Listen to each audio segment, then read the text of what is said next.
deserve all the criticism he's getting. George? No, absolutely not. I mean, this is ridiculous. I've had this conversation on my radio show with people. I just legitimately one day just posed it. Okay, tell me why you don't like him if you don't like him. And I got all these ridiculous responses of, oh, the laptop thing at Florida. And I'm like, look, man, how many people do things when they're 18 or 19 years old that they live to regret? And they say, yeah, I probably shouldn't have done that. We've all done stupid things when we were young, and some of us even as we've gotten a little older. Even an hour ago with me. Right, exactly. So, I mean, we're talking, what, 6, 7, 8 years ago at this point? You got to be able to move on from that. And it also makes it seem like people can't evolve and people can't grow and learn from their mistakes. So that stuff to me drives me nuts. And then it's, oh, the showboating. Okay, so where do we draw the line? Because Aaron Rodgers did the discount double check all the way to a Super Bowl to the point where it's still a commercial as we speak. So it just seems to me that there's more being implied here potentially or inferred than what's being led on. And I know that Charles Barkley doesn't want to hear about race in this discussion,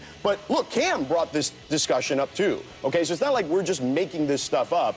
And I think that he realizes, Warren Moon has talked about it, that look, you're gonna, if you're inherently prejudiced or racist, you're not going to like him. We get it. But we're talking about the other people now, okay? We're talking about why is it that you're holding on to these things that happened years ago. Look at the guy you're seeing now. He's a great leader. His teammates seem to love him, I mean, adore him. Obviously, his coaches, all he does is talk great about his relationship with his coaches, including Ron Rivera, Mike Shula, Ken Dorsey, so on and so forth. They seem to only praise him internally and obviously outwardly as well. And then you see the stuff he does in the community. I mean, the kid he went to go see on Halloween, right? You're talking about a kid who was, I believe, diagnosed with cancer, was really ill. He wasn't there with a bunch of cameras. He was there, and the family ended up taking an Instagram photo, and then it became a viral thing. But this is the type of stuff he does, including the touchdown celebrations, giving footballs to kids. I don't get why we can't just get over all the nonsense from whether it's the pay-for-play, the alleged stuff there at Auburn, whether it's the laptop or the showboating. Move on, man. It's a game, okay? This isn't that serious. Let him have some fun and just acknowledge him for the person and the human being he is both on and off the field. Kate? I don't think he deserves the criticism, but do I understand the reaction by some people? I do, and let me explain, because we just do not like change as human beings. And for what's it been, 40 years, we've seen the QB position, this venerated position in our society that seems to be synonymous in a lot of ways with like the military and leadership. We've seen it portrayed in a specific way, and oftentimes by people with a specific color.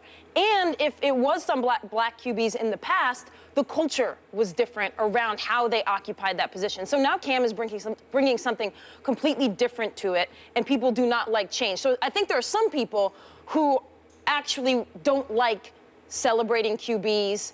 And then there are some people who need to take a good, long, hard look at why they don't like Cam Newton's celebration and ask themselves if it is tied to race or if it is coded in some way about culture and racism. I think the thing is that we have this idea that when Peyton Manning or another QB throws a TD or rushes for a QB, not often Peyton Manning rushing for QBs, but other QBs, and hands it to the ref, that somehow that means that person, that man, that QB is humble and selfless. No, not necessarily. You are just seeing one facet of him in that moment. That doesn't have any reflection on how he might be off the field.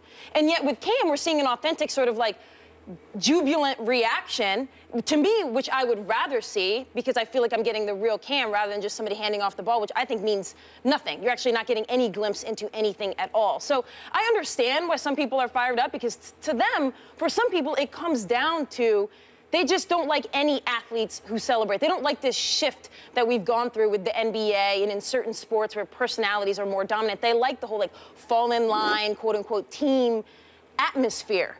But I think there's a huge segment who are defending racism and their own thoughts behind that. But it's funny that you mentioned authenticity, and you feel as though he's being authentic with his celebrations. I think there's a large population that feel as though he's not being authentic with those celebrations. I will admit that I was a part of that population. Here's the deal with that, and whether you think he deserves criticism or not, that depends on what you bring to it, not what Cam Newton and his actions have brought to it. Because to bring some memory to everybody else's memory, he's been doing this the whole time in the National Football League. When they stunk in Carolina, he was still doing the Superman. He was still doing the celebrating. This is not something that has happened with Cam Newton that all of a sudden happened when they went 15-1 this year. No. He wasn't doing the Superman thing at Auburn, but he was running around like a little kid, enjoying himself the 1 year at Auburn where he led in the national championship and he won a Heisman Trophy. So let's not kid ourselves. It's okay once in a while that you want to be slaves to the moment, but once in a while, crack open a book. Or at least go online to say, well, he started doing that. No, if you have any brain in your head, you've realized that he's always done this in the National Football League. People don't like it now because he's winning. And he's letting you know what he's doing and how he's winning. And he hasn't changed. We can go back to the whole race thing. And there's some racism elements to this because some people are never going to accept, whether you're black, whether you're Asian, whether you're Hispanic, that you're not on the same level as somebody else. There's plenty of men out there that don't want women on this broadcast, that don't want women on ESPN because of what they brought to the whole table. But here's the deal. Cam Newton, the one thing that people seem to forget about last week, he said, you can think what you want. I'm okay with it, but I'm going to do what I want, and whether you're okay with it or not, that's not my problem. That's your problem. So for anybody complaining about why is he celebrating, hey, they got NFL films all over the place. There's Google and YouTube everywhere. All you got to do is go back to his rookie season when he was tearing apart the league, and he was celebrating then. The difference now is that they're not 6-10. They're 60 minutes away from winning a championship, and that bothers some people because they want their guys to be like that guy over there. Well, you know what? When Tom Brady was yelling in people's faces, he yelled in Ryan Clark's face. Didn't hear one thing said about Tom Brady going over the line. It was like, look at that competitor. Look how passionate he is. Let Cam Newton have done that to somebody. But don't you think there's a difference between yelling at your teammate for a mistake he might have made versus well, no, Tom Brady's yelling at Ryan Clark, who was on his team, on the opposite team, as he went to celebrate a touchdown because he was upset with what Ryan Clark said early in the week, and Tom Brady took it personally. I didn't have a problem with Tom Brady doing that, but it seems that should be more of an outcry because he made it a point to go at somebody else on another team.